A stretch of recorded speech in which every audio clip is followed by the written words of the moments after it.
to get to the root of the problem. So one of these layers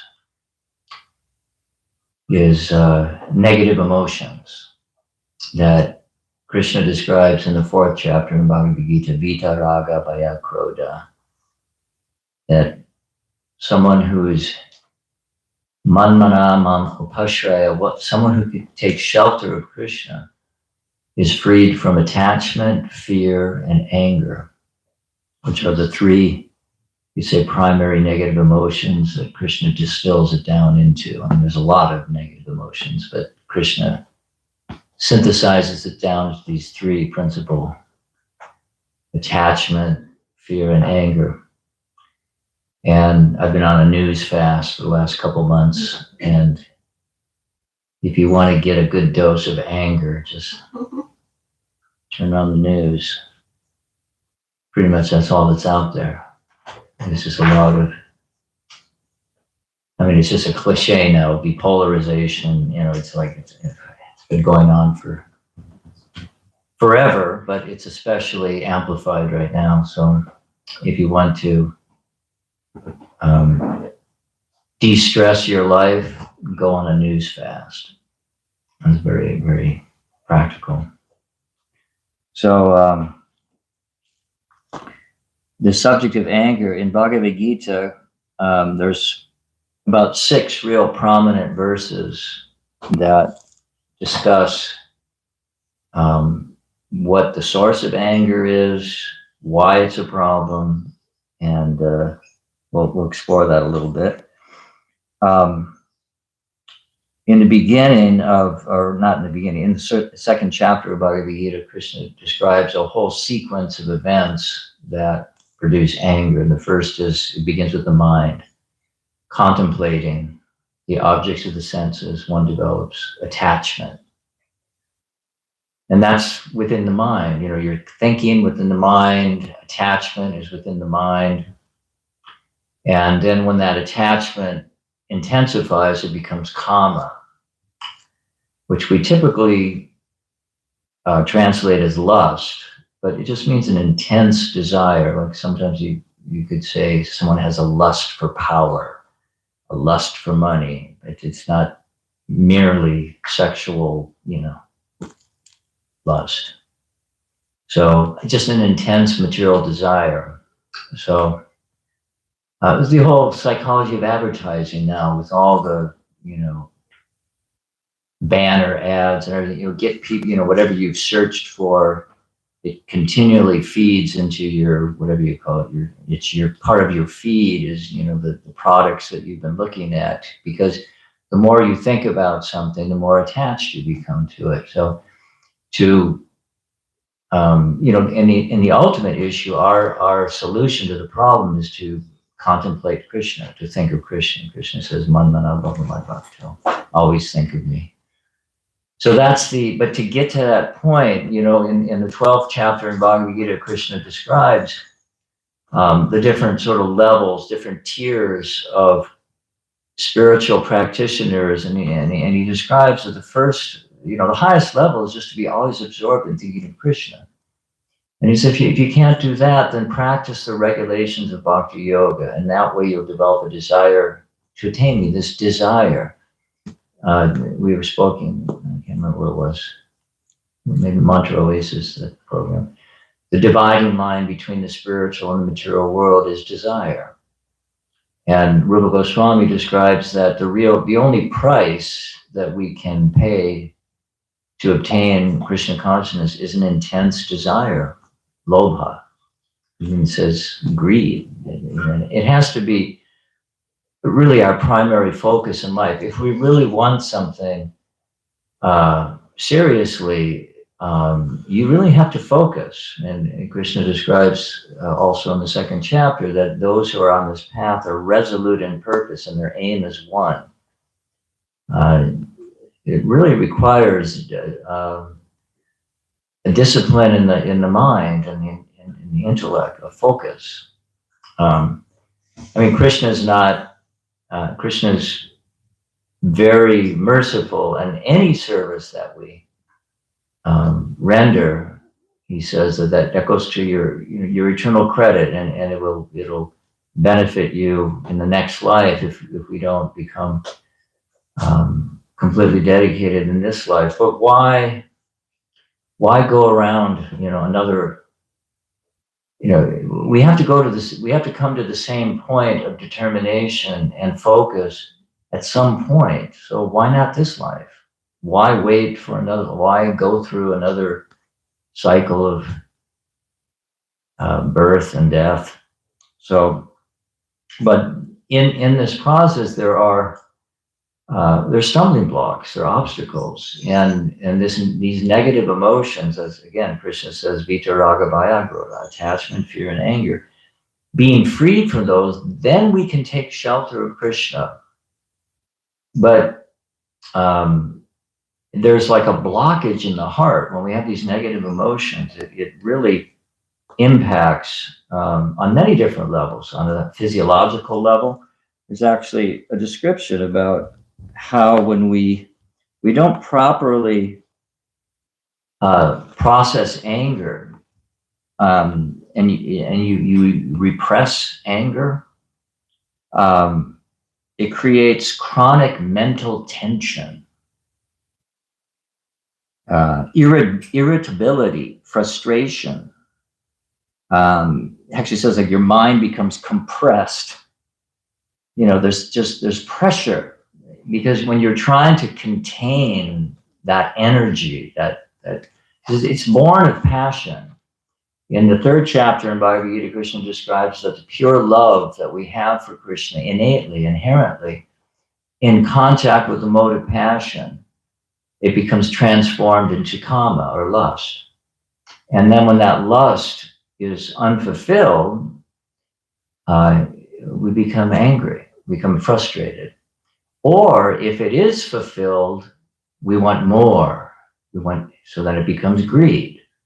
So these are these lower modes of nature, passion and ignorance. In the Bhagavatam, in the 1st canto, there's a description of how by engaging in the ultimate solution is a spiritual one, because he says, or not, who is it? Who's speaking? Sutta Goswami. Tadara justamo bhavo kama lobhatayas chaye.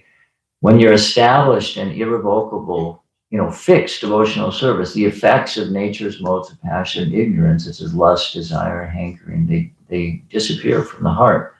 Then the devotee is established in goodness, and he becomes completely happy. So that's the ultimate solution. But to get to that point of fixed up devotional service, we have to go through this, I'm not the controller. And we're constantly being tapped on the shoulder.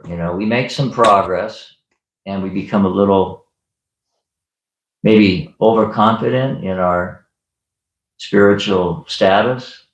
And then Krishna choreographs some circumstance where we're out of control, or our lives seem to be out of control, or circumstances are out of control. People that we interact with, they're not cooperating with me that the world revolves around me, and I'm, because I'm so fixed up in devotional service, everybody should be,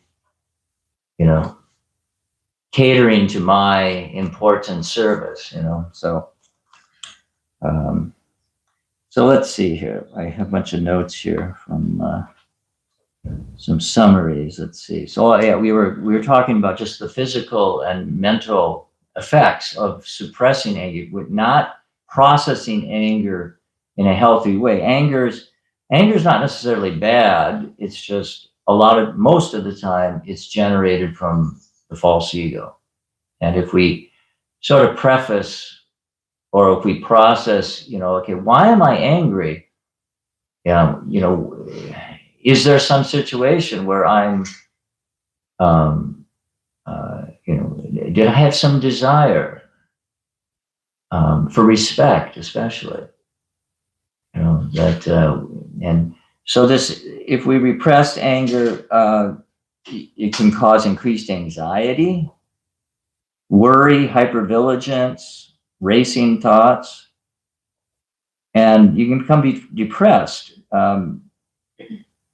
When rajas is pushed down, it falls into tamas.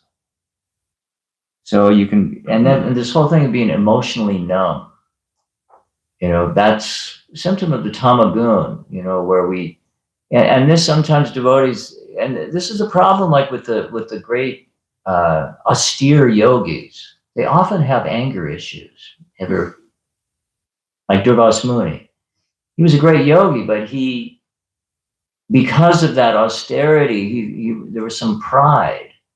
So when you're proud, you tend to get angry when people are not, respecting you. So let's see here.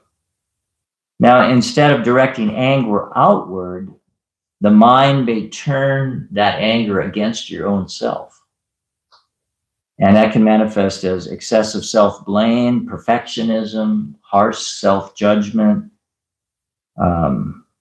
It's a real mess, dealing with or not dealing with anger appropriately. It can really derail your relationships. And, we talk so much about the importance of Vaishnava relationships, that's really the substance of our progress in devotional life is based on, really it's based on blessings of the Vaishnavas, So if our relationships are compromised, if we say there's some statement in the Bhagavatam about like harsh words that, they're like arrows that just pierce the heart, when we express anger inappropriately and we commit offenses. So it's very, it's a foundational concern that we have to learn how to deal with this very powerful emotion. It can also affect your digestion, the physiological results, stomach tightness, indigestion, sleep issues, anxiety, tension, you can't fall asleep. And then, when you can't sleep well, then your intelligence doesn't work properly. So it's a real, so that's, you could say on a material level, talking about the mind and the body, but in terms of our Gaudiya philosophy, there's two aspects of Maya that are involved in this whole affair of anger. There's the Avarana Shakti and the Vishepa Shakti, the covering and the throwing potency. Anyways, I got a lot of, there's a lot of stuff here I could read, but how relevant and pertinent, why don't we talk a little bit about what are some of the challenges that we have with anger, and a lot of this is just learned behavior from our parents, from our other mentors, from watching television, movies, they've modeled, like such a strong theme in movies is like, somebody was done wrong and now the vengeance, getting back, and everybody's like, yeah, get him, he's a dirty dog. And, like the whole movie is like, the guy getting his revenge. So that's so counter to the softness of heart that bhakti really speaks loudly of, that the actual progress, we can measure our progress in our softness of heart, our lack of pride and anger, and anger is a demonic quality. In the 16th chapter, Krishna describes it. It's actually an asuric quality. So, I tend to ramble. So let's just talk about it, and be willing to just open up and say, yeah, man, I didn't even really, for me personally, I held a lot of anger throughout my life, and I didn't really understand that. It was bottled. My father had very suppressed anger, and he used to blow up. Like, he was kind of a mellow guy, but then he would just have these like blow up things where he would just scream, and it was freaky because he was kind of a mellow guy.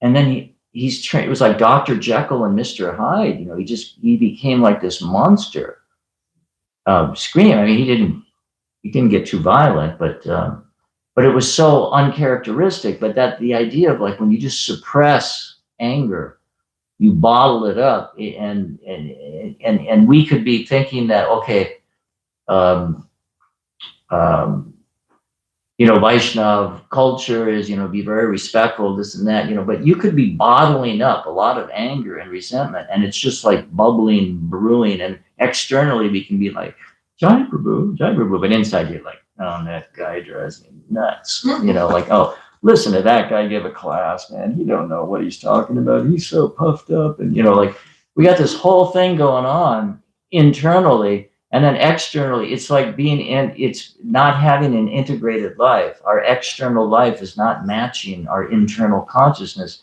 And that creates a lot of conflict, inner turmoil when your inside and your outside are not matched. And that's a big problem in religious life. We've got all these high ideals of, you know, sanctity and purity and so on. And there's a lot of, you know, we oftentimes equate spiritual advancement with external results, you know, in our practice. But the real, and we use the word purification, you know, in other traditions, they talk a lot about transformation, you know, that there has to be a change of heart, you know, that softening of the heart, where these negative emotions that, you know, coming to the sattva gun, coming to the mode of goodness is really a prerequisite, you know, to come to Shuddha Sattva, to come to spiritual consciousness. And it's not just an intellectual affair, you know, now I understand the philosophy. I can put all the pieces together very nicely, and I can, you know, maybe even present the philosophy in a coherent, rational, intelligent way. That doesn't necessarily mean one is spiritually advanced. You know, it just means you're a good speaker, you know, or you have a brain, like you have material intelligence. You can process a lot of information and you know, again, present it in a coherent manner. And then we honor that. You know, knowledge is very highly esteemed. You know, in spiritual culture, you know, and one's motivation could be, you know, just to be exalted, to be respected as a learned Vaishnava, you know, and but the transformation of heart may not be actually taking place. And so these are the weeds that Chaitanya Mahaprabhu talks about in watering the devotional garden in the heart, that the creeper or the vine of devotion. While we're hearing and chanting these anarthas, these unwanted things, if they're not uprooted, then they may even resemble the devotional creeper. And you know, Maya is very insidious. The false ego is very difficult to perceive. So therefore, we need mentors to tap us on the shoulder. You know, we need very substantive relationships with at least someone who's a few steps above us. They don't have to be a pure devotee, like perfect, you know, but at least someone who's a little more advanced than us. If we have a substantive relationship, it doesn't have to be real formal, but you have a like mindset, you kind of see the world the same way, and you can open up your heart, and you have trust, and they can, you know, appropriately point out, hey, I think you better, you know, look into this thing, you know, like, because otherwise we'll never really make substantive spiritual progress. We can go through the motions, and we can have a social life with, you know, a very nice sattvic life, but we won't necessarily have that deep transformation of heart that's required to go back to Godhead, you know. And why stick around for another birth, and, you know, even taking birth in a family of devotees,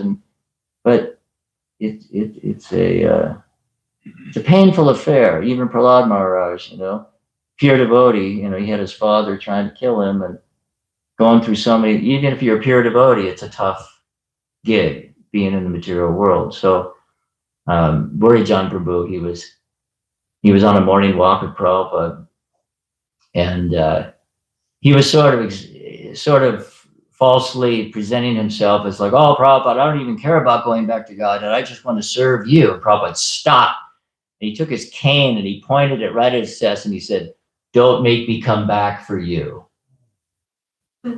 So sometimes we can think, oh, I'm not even, I'm so blissful in Krishna consciousness, I don't even care if I go back to God, and I just want to serve Krishna, Yeah, that's our ultimate goal, unmotivated, uninterrupted devotional service. But, in reality, we should want to wrap up our business in this lifetime. And that means we've got to do the tough inner work that it's required to pull out these anarthas. And again, it requires having a substantive relationship with a more advanced devotee who we trust, has our best interest in their heart, and we're willing to take the medicine of being corrected. As Vaishesika Prabhu has this mantra, I live to be corrected. As you get, when we're young, when we're new to Krishna consciousness, and everything is very, we're not familiar, we don't know all the ropes. We often have a sense of submissiveness and humility that we lose when we become more familiar with all the stuff. Oh, I got this down now. But we should have that beginner's mindset where, like, no, I need to be corrected. I want to be corrected. I want to see devotees as my Prabhus, as my masters. I'm their servant, and not that we're just buddy with everybody. I mean, of course we should be friendly. But like seriously, we need substantive shiksha or instruction from those who are more advanced than us in order for us to really make substantive progress. Otherwise, it's just going to go around for another round of birth and death, and not a party. All right, so yes. Just one comment and a question. I just resonated with what you said about your dad, like having these letting off steam things, because I grew up with two really violent alcoholic dads, and I had held in a lot of like anger and resentment because of that. And then I would find myself disproportionately responding in anger to very small things, like someone cutting me off in traffic. And it was because all of that anger was still unprocessed inside. So having someone in my life that helped me, like you said, having a mentor, just to be aware of like where that's coming from, and that level of self-awareness is hugely helpful to me. The question is, are there times that anger can have some positive element, or can be dovetailed into devotional service, or are there times that anger has some virtue in it, certain elements? Prabhupada describes that Prabhupada tried to incite Arjuna's anger to fight. I mean, you got to be a little angry to fight. So, and Hanuman, he's the great example of using your anger in devotional service to be upset when Krishna is blasphemed, or to be angry when devotees are being mistreated. Not so much for our own behalf. We tatenu kampam susimikshmano. We are enjoined to look at the sufferings that we have to endure on a personal level as the result of our karmic reactions. But when we see innocent people being abused, we should become angry. That's appropriate. It's helpful to recognize that we are conditioned souls with the four defects, and we may be our anger may be mixed with material desires and so on. So better to take a deep breath, don't respond immediately to a situation. And before you hit send on that email that you're, so convinced is, appropriate to correct somebody or point out their deficiencies. I had a really unfortunate experience with a devotee that I had genuinely been doing things that were upsetting to others, and I felt like, it's my duty to point these things out. They were a senior devotee to me, and it was inappropriate, and I basically sabotaged the relationship. And I'm praying to Krishna. I'm praying for that devotee to forgive me. I wrote them a letter. They won't respond, and I feel like, oh boy, I really blew it, And I was so convinced that, it was my duty to point out their discrepancies, because they're hurting all. But my relationship with that person wasn't such that they looked at me as, they weren't looking to me for correction.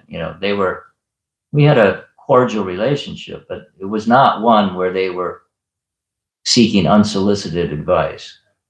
And I felt, I was convinced, and now I'm suffering the ramifications of that. So, I've tried to, I've done what I can from my end, but I still feel like, boy, I did blow it. Yes, Prabhu.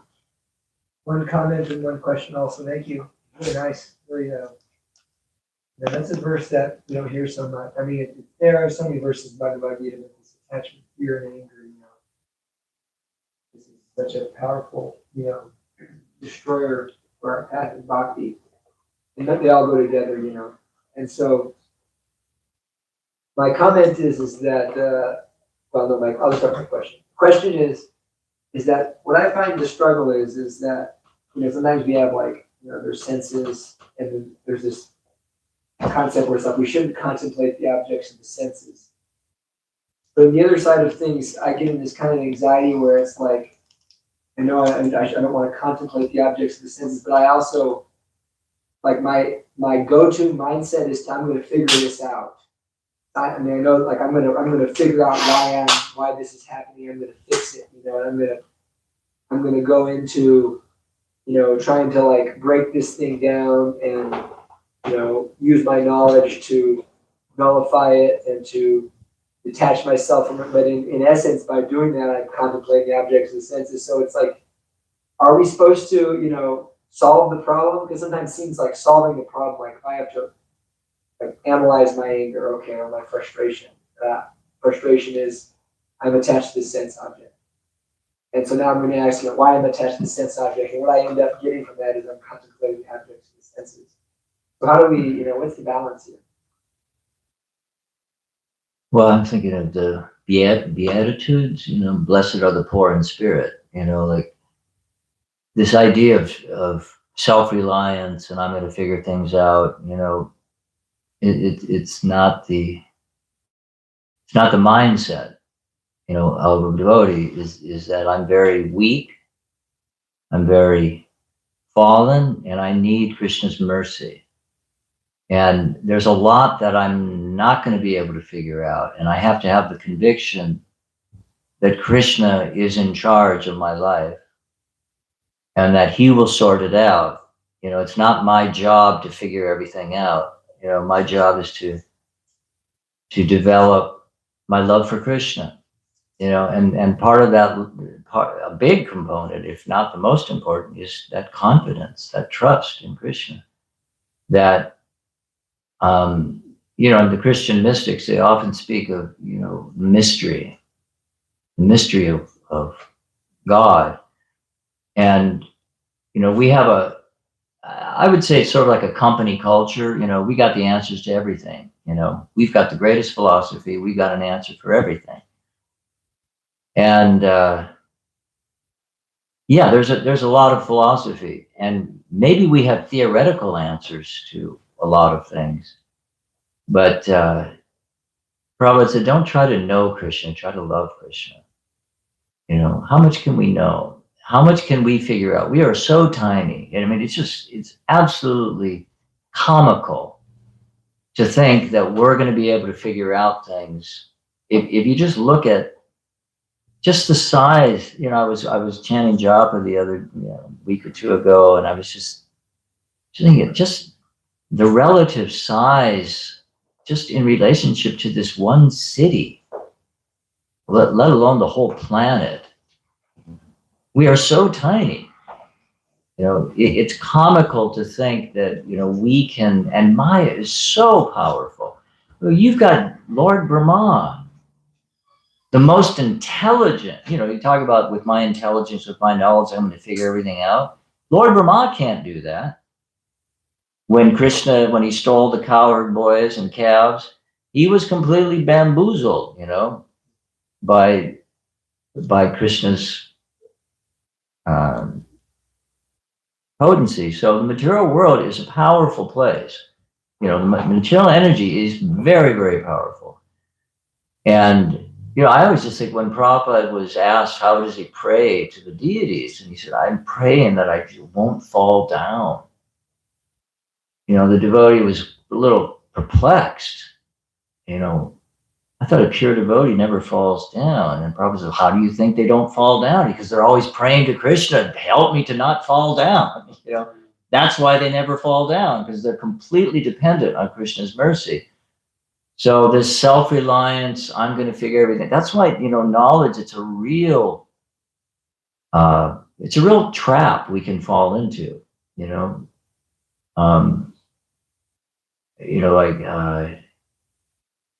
Prabhupada was very critical sometimes of the disciples who were becoming like bookworms, Yeah, I can't remember who was Nitai or Pradyumna or something. He was, they had that nature, but Prabhupada could see that, it's a trap that, gyan, getting into too much analysis and accumulation of knowledge. And it's very seductive because you think, oh, I can use this in Krishna's service. And we can, but it has to be balanced with practical devotional life. I tell you, after this whole concert thing that we did, it was a lot of work. And people appreciate it, and I'm glad they appreciate it. But I get more satisfaction passing out butterscotch candy to the homeless people. And when they say, God bless you for doing that, to me, that's I feel like Krishna is more pleased by that simple act of showing some compassion to a suffering soul than putting on a big performance, and as much as people appreciate it, but just in my own heart, Krishna was showing me, it's not about the externals. It's about having a soft heart. So, that address it at all? Yeah, that's nice. You said balance it, Because the tendency is to go in and try to, all right, I got to think about, I got to sit down and figure this out or think about this. Why am I feeling this way? And we kind of learned that too. We should address the problem, but at the same time, it's I find that I end up, it's bewildering. Maya's bewildering. That's the point. Is that the more we try to figure it out, it's just you can't figure out, and so I end up just in a spiral. So the best thing is to ask Krishna to help us to. Yeah, it's kind of like the Damodar Leela thing, What I like too is interesting is that it always comes back to this point, and it's kind of a painful point that tolerate. It always comes back to that, that Krishna will solve it, and I have that faith. But then there's the element of tolerating it. We have to tolerate it. So much toleration, and Krishna, it basically brings you to the point of just right before you're about to pop, and that's how he does it. So it comes back to that tolerating it. Krishna, you'll help me with this, but I have to tolerate the feelings until then. Like that song we sang, right? For many years I'll wait. For many tears I'll wait. Yes. But doesn't that toleration get to a space of anger at times, so that it's like, are we supposed to be feeling the anger and letting it out so we can become soft-hearted? Are we supposed to suppress it? Because you said there's a problem between the external and the internal not matching. Well, when we spoke at that Indian family's house, that Mantri Oasis program a couple weeks ago, we do speak a lot about tolerance. But this one, Saint Therese of Lisieux, there's this French priest who wrote a book. It was like a writing retreat. He went to France, and he was French too, but he said, and this was very helpful for me. Were you at that program at Montreal? It was at a house I couldn't make it. So, we speak a lot about tolerance, but he was saying, love people not despite their faults, but because of their faults. And I was like, wait a minute. It doesn't make any sense to me. And the idea is that we're given an opportunity to practice unconditional love. So if we're waiting for people to be perfect before we can love them, we're going to be very lonely.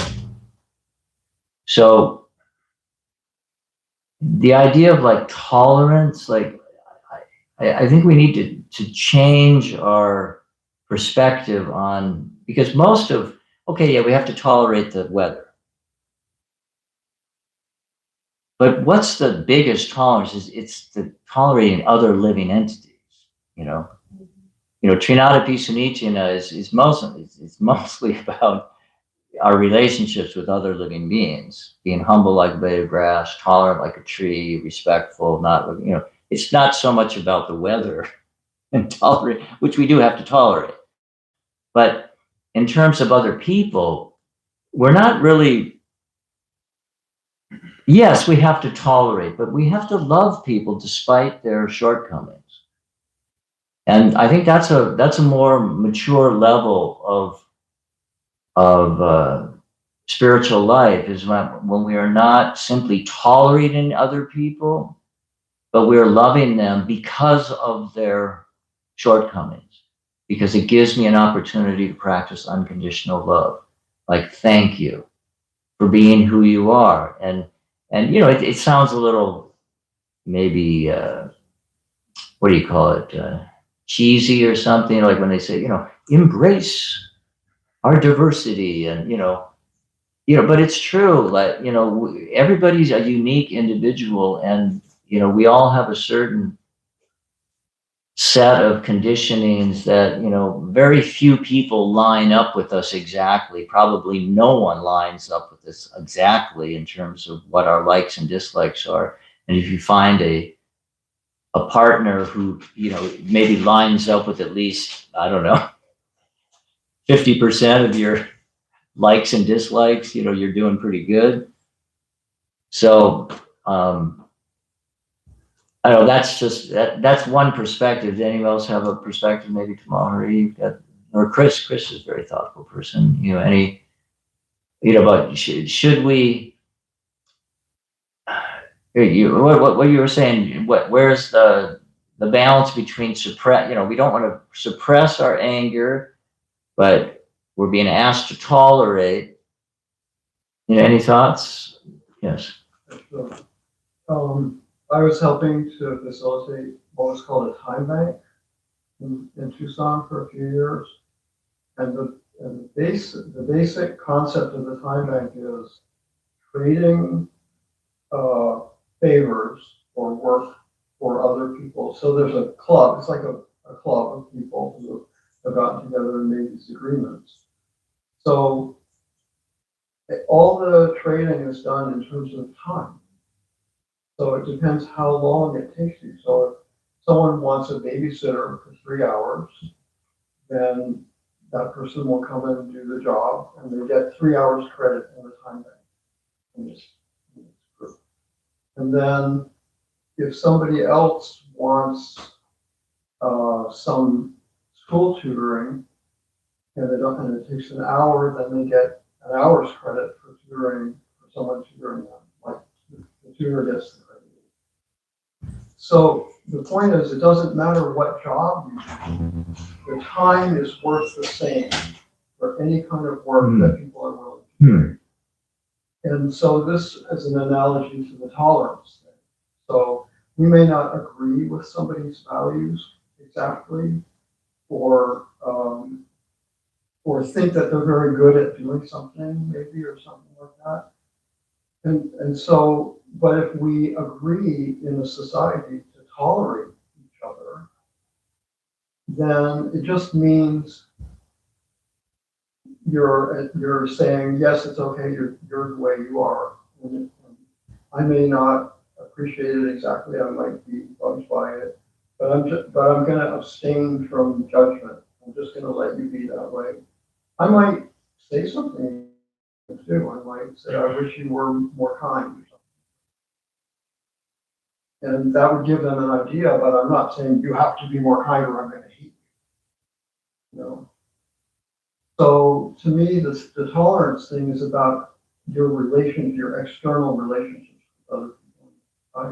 But internally, if I have a lot of anger that I inherited from my dad, the dad who was pretty ridiculous,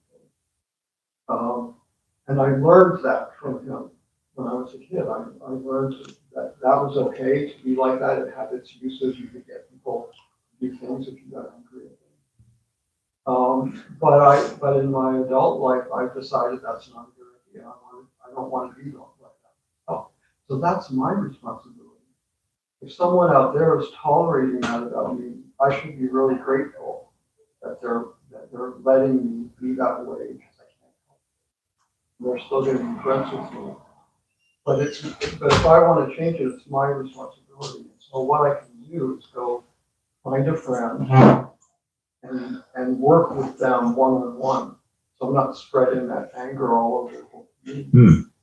And this is another community of people that I've worked with, done a lot of work with. It's called co-counseling. So what co-counselors do is they exchange time. So I take a turn. I'm working on my anger, and my friend is helping me. They're supporting me. They're saying, you can do this. If you want to, work out something, I'll listen to you without judgment, just so you can do whatever you need to do.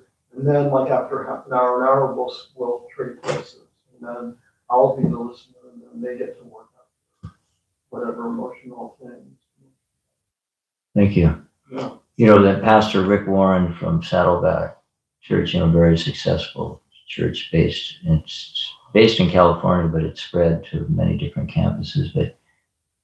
And I'm seeing it more like with the wisdom of the sages, it's these small groups, where you get to, the festivals and the large celebrations and the, worship, they're important, but where we really get into the nitty gritty is in these more intimate relationships that you build with, really opening your heart to people and developing trust to, to look at some of these really difficult, things in our heart. And in Kali Yuga, there's no shortage of trauma and emotional problems. Most of us have come from dysfunctional families, and we can say, just chant Hare Krishna and be happy. Yeah, that's true. But can you chant Hare Krishna properly, with the right attitude, without offenses? That is the solution.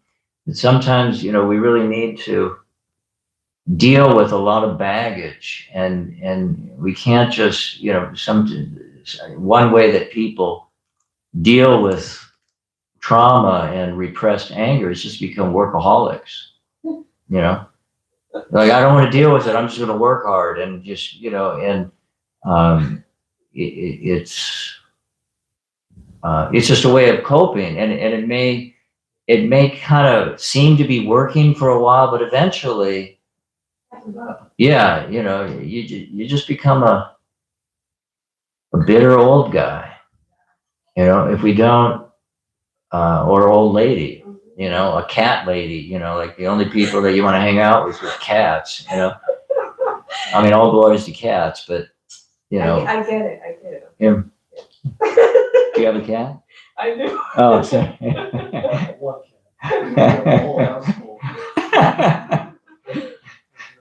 Lucky I checked myself so I didn't go too far on the I knew a cat. workaholic cat lady who had 3 houses for her cat. Ah, Serious, 3 houses. She actually bought houses for her cats. yes, I'll make Prabhu. A couple comments. So, Okay.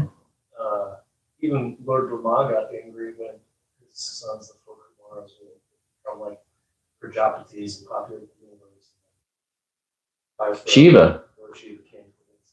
Yeah. So, to that point you made. The other thing, have you ever heard of nonviolent communication? Yeah. Kalakanta Prabhu was here a couple years ago and he did a little seminar on nonviolent communication and it was very nice. Yeah, Marshall B. Rosenberg, I think is his name. Yeah. Wrote the book. And I've been reading a little bit, and it's pretty amazing. You know, and he has little anecdotes in that book too of going around the world and teaching people this style of communicating. And he's been to like Palestine, where you know they have the Gaza and just all kinds of different, you know, he's done seminars and things like that. But so it can be used for when you're feeling anger. It can be used for all kinds of things. But you'll observe something. It could be irking you. It could be anything. So in case of anger, so maybe you observe, for example, somebody. I don't know. You're at a restaurant and they gave you the wrong order. They put something that you want to eat on there. They served you meat or something. You're vegetarian. You don't want to eat meat. And then the feeling. The next thing is that there's a feeling usually that's attached to that. And so in that situation, could be fear, disgust, or anger. And then usually there's a need there for the individual. They need to feel. It has to do with that person's whatever their psycho-physical nature, conditioning, what have you, and then make a request. And the request is, you know, it could be anything, but it's like, can you please, you know, do this instead? Because that thing that I observed made me feel a certain way because I actually have this need. So therefore, my request is, can you do this instead? Mm. And so that's kind of like the basic format. And like I've used it. I've used it at work actually. And you know, I'm practicing it, and it's pretty effective. And it's surprising the responses you'll get from people, because people will be more receptive instead of you saying, oh, you should do this, or you need to do this thing. There's all these ways that we talk to each other that are actually like very violent, very aggressive, combative. Yeah. But also with the requesting is that when you put in a request, you are actually helping the other person connect with their free will. So you're not saying that they have to do this, like, or else, like there's a punishment or there's a consequence, but you're allowing them the space to say, oh, okay, I did this thing, okay, they're requesting something. All right, I'll think about it, sure. So if they have the choice, then they're more likely to actually agree to it because you connected them with their free will by making a request instead of making a demand. And also, can I tap on that real quick? So also in that process, it's, you know, most of the time when we are speaking to people, we talk in a very violent way, so we are aggressive, and the other person's already ready to defend, right? So we're in that space of defending, they're not listening because they're using this really violent speech. You know, you're pointing the finger, etc. And like I've been teaching in BC for a long time, and I see it in couples, like it's like the solution to most things, because all of a sudden that person that feels like and ready to attack doesn't have it, because you're talking in a compassionate way. You're like, I see this, it's my emotion, it's my need. So no longer are you equating that that person is doing something to create it, because no one can make you feel anything. It's more what's going on internally and what is triggered in there. And so, yeah, it works really fantastic. What do they say? Difference between responding and reacting. You know that you're responding to a person, you're not reacting, and it takes practice. Like, and you know, when you don't have a healthy cultural safety net, which most of us didn't have, we don't learn these skills, you know, and then you're suddenly thrust into, you know, you're in adulthood, you're in jobs and relationships where you're not equipped with the skills to navigate personal relationships. Like, we never learned how to communicate with one another. And, you know, you go through 3 marriages by the time you figure out, man, I gotta, like, you know, clean up my act here. Like, this is not working. Like, you know, many people, you know, they resign themselves to a life of loneliness because they just never developed the skills to communicate with people properly. And our whole process it's personalism. We're trying to develop a relationship with Krishna. If we can't develop relationships with one another, how are we going to develop a relationship with Krishna? I mean, the real issue is we have issues with Krishna. That's why we left the spiritual world. Like, and Krishna's giving us the opportunity to work through our issues by developing our relationships with the Vaishnavas.